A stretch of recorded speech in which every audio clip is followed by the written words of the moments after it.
Was 80s hard rock actually about talent, or was it just about timing, luck, and looking good in spandex? Because I've been sitting here going through my CD collection, and honestly, I keep pulling out records that are just flat out better than half the stuff that was on MTV every day back in the day. Better songs, better players, more interesting, and they never fully broke through. So today I want to talk about four bands plus one honorable mention band that I couldn't leave out. And they had everything they needed to be massive. And somehow, for one reason or another, they just didn't make it. Not because they weren't good enough, they were more than good enough. The timing was wrong, the breaks didn't come, or the music industry just basically chewed them up and spit them out before anyone had a chance to find them. Now, all four of these bands were operating squarely in the 80s. We're talking records from 1981 to 1989, right in the thick of it.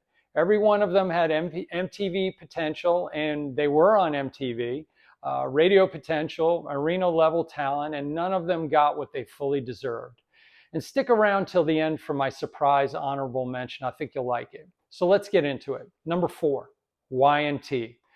Okay, so this one might surprise some of you because Y&T actually had some chart success, but stick with me because the story of how this band got treated by the music industry is one of the most frustrating examples of label completely failing a great act at the exact time that it mattered the most.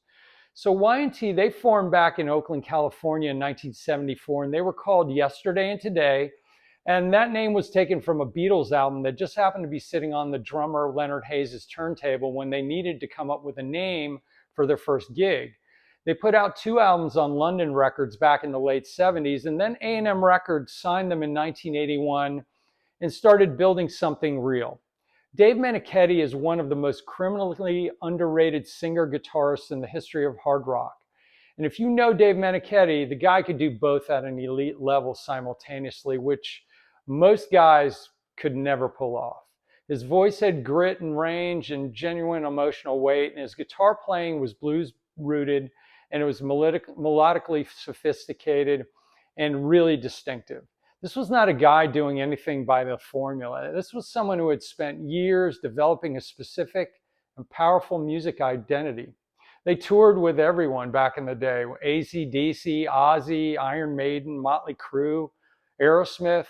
Even Lars Ulrich of Metallica specifically said that attending a Y&T show was his defining moment in wanting to become a musician. When a founding member of Metallica tells that story about you, you're doing something right. And then in 1985, they had their moment. Summertime Girls hit number 55 on the Billboard Hot 100 and number 16 on the mainstream rock chart. It was all over MTV. It was in the movie Real Genius, and it later ended up in Baywatch. This was a legitimate commercial breakthrough, the foothold they had been working towards for more than a decade. So what did their record label A&M do? They declined to release a follow-up single, just left it there. No momentum, no push, no next move.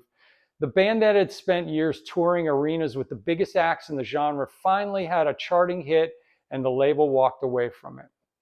In Rock We Trust from 1984 had been their highest charting album at number 45 on the Billboard Top 200. They sold over 450,000 copies right on the doorstep of gold certification. Summertime Girls proved the mainstream audience was finally ready for Y&T, and the label blinked. So Y&T moved to Geffen Records and put out Contagious in 1987, and then they put out the album called 10 in 1990, not to be confused with Pearl Jam's 10. They're still going today, as a matter of fact. So the music never got worse. The opportunity just never materialized the way it should have. And if you want to fully understand what this band actually was, put on the album Mean Streak from 83 or In Rock We Trust from 84. This was serious, heavy, melodic hard rock made by people who knew exactly what they were doing. The fact that Poison and Warrant outsold them by a factor of 10 is genuinely one of the great injustices in the genre's history. 3 tracks to check out are Mean Streak, Don't Stop Running, and Contagious. Number 3, Black and Blue. Now here's a band that I think gets overlooked even within the conversation about overlooked 80s bands, and that's really saying something.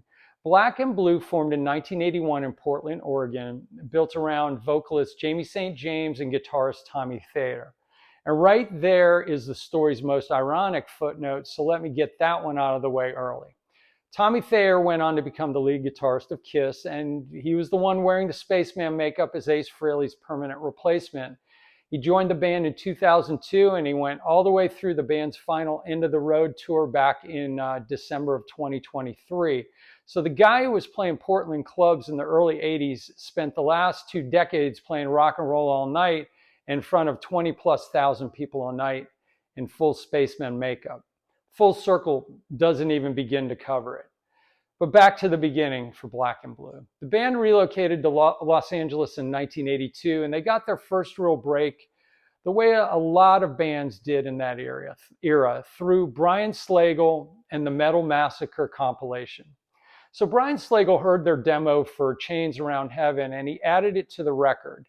And Black and Blue found themselves on the same compilation that first introduced the world to Metallica and Rat. Not bad company at all.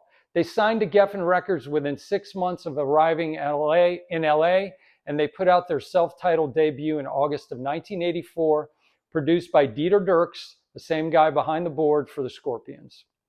Hold On to 18, it got radio play and MTV rotation, and it moved records. They toured with Aerosmith in that same year, and I thankfully got to see them on that tour. They were fantastic. This was a legitimate launch for a new band.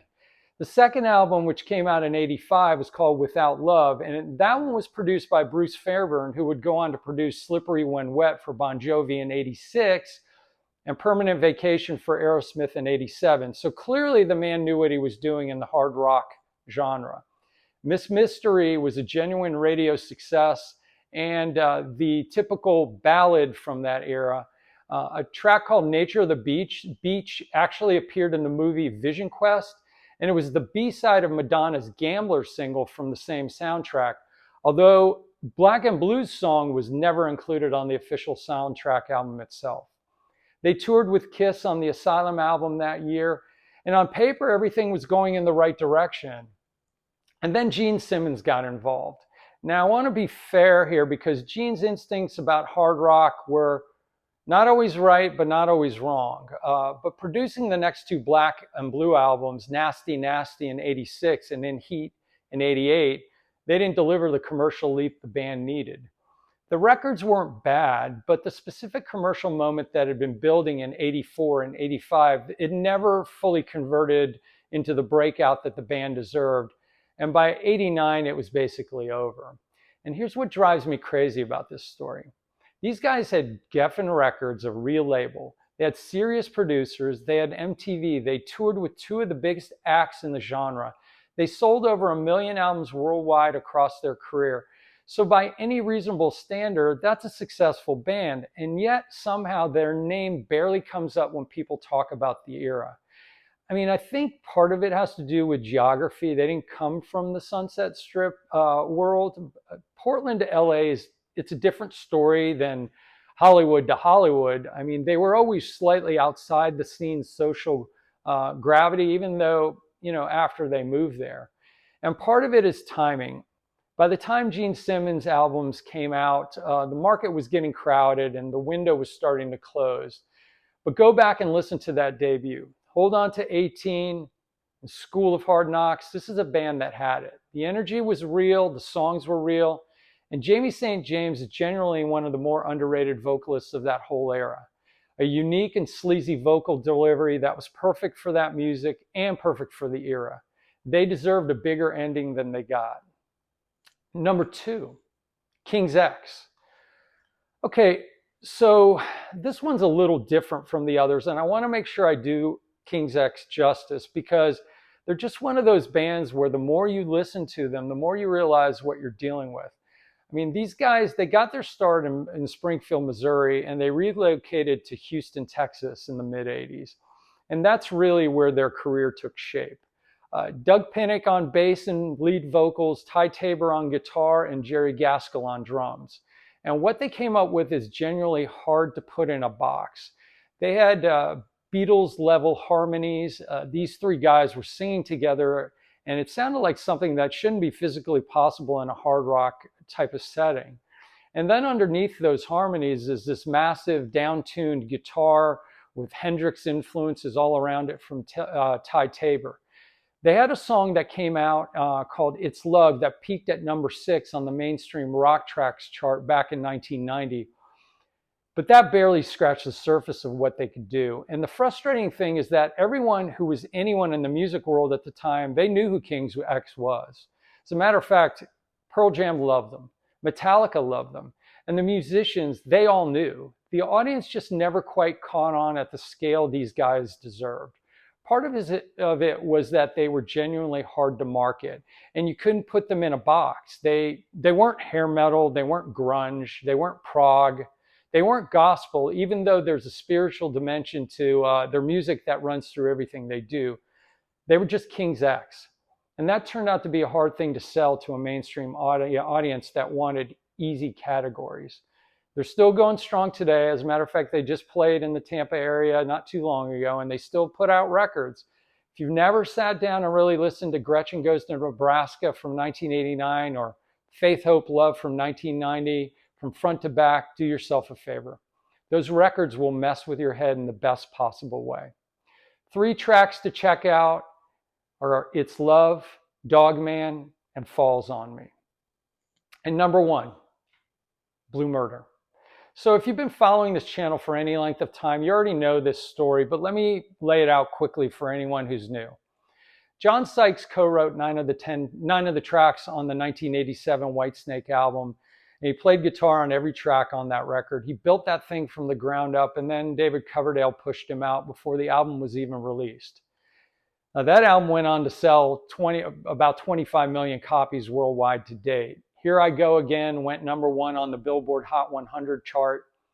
Sykes never really saw any benefit of it, so what did he do? He went straight back into Little Mountain Sound Studios in Vancouver, Canada. Literally the same studio where he'd made the Whitesnake record. This time with Bob Rock and engineer Mike Frazier, who were both engineers on that same 1987 Whitesnake record. And he put together Blue Murder with Tony Franklin on bass and Carmine Appice on drums. They recorded their debut album in 1989, and it's heavier than the Whitesnake record. It's darker, it's more ambitious. Valley of the Kings runs almost 8 minutes long. Riot runs over 6 minutes long. I mean, these are not just radio-friendly singles. They're songs built to be experienced. Kerrang! Magazine called that debut album a masterpiece, and Raw Magazine gave it a 10 out of 10. The people who heard it, including myself, we all loved it. It peaked at #69 in the US, and that gap between what the record deserved and what it actually got is one of the saddest stories of 80's rock going into the 90s. The promotion wasn't there. The commercial moment was already shifting, and Sykes' relationship with the music business, it had been burned badly enough by the Whitesnake situation that he was operating without the industry wind at his back. But the record is everything the Whitesnake follow-up probably should have been. And it stands up better today than almost anything from that era. If you want to know what John Sykes was really capable of when he was fully in charge, that's the record to listen to, and that's the answer. So, as I mentioned to you, I was doing an honorable mention as well. So my honorable mention is Enuff Z'Nuff.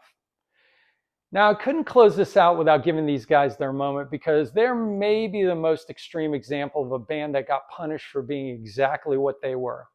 Enuff Z'Nuff formed in 1984 in Blue Island, Illinois, right outside Chicago. It was built around vocalist Donnie V and bassist Chip Z'Nuff. And from the jump, their thing was mixing hard rock with a heavy Beatles influence. Big harmonies, psychedelic flavoring, really strong pop songwriting underneath those guitars. It was genuinely its own thing. They signed to Atco Records, and they put out their self-titled debut in August of 1989, and it had some real moments. New Thing and Fly High Michelle both charted on the Billboard Hot 100 and got MTV rotation. I mean, these were legitimately, and they still are, great songs. They're catchy, they're well-written, they're performed well. But here's where it gets complicated. So the image they had, which was the rainbow colors, the day glow visuals, the almost cartoon level glam presentation, it actually works against them with that hard rock audience, because hard rock and metal fans looked at the videos and kind of dismissed them as a novelty act. The pop audience didn't really know what to make of the heavy guitars. So they fell in between that gap between the two audiences instead of really owning one or the other. And then 1991 happened. And that was grunge. Overnight, a band built around Beatles harmonies and glam presentation was about as commercially viable as a velvet painting of a dragon. And they put out their follow-up album, Strength, that year, and that kept going. It kept things going, but the window had slammed shut. Now, the real tragedy footnote here is that guitarist Derek Frigo, who was really an important part of their sound and the early records and made them work, he passed away in 2004 from a drug overdose. But go back and listen to that debut. Ignore the visuals and just listen to the songs. There's real songcraft there, the kind of melodic instinct that should have translated to a much bigger audience than it ever reached. They really deserve better. As a matter of fact, all of the bands on this list did. So you got 4 bands in an honorable mention: Y&T, Black and Blue, King's X, Blue Murder, and Enuff Z'Nuff. All of them made records in the 80s. All of them made records worth hearing, and none of them that got what they truly deserved. And here's the question I want you to answer in the comments below, and please share your thoughts. Was the 80s rock really about talent, or was it just about who had the better marketing deal, the better timing, the better luck? Because listening to these records, I'm not really sure. So drop your picks down below in the comments. Let me know if you don't agree with this. Please let me know. Let me know who you're underrated or ones that got screwed by the music business in the 80s. Let me know who you think those are. I'd love to get turned on to some stuff as well. So who are your forgotten favorites from the 80s? I want to hear about all of them. And subscribe here if you're new. I'd love to hear from you, and I'd love to help you or have you help us grow the channel here. And I'll see you in the next one.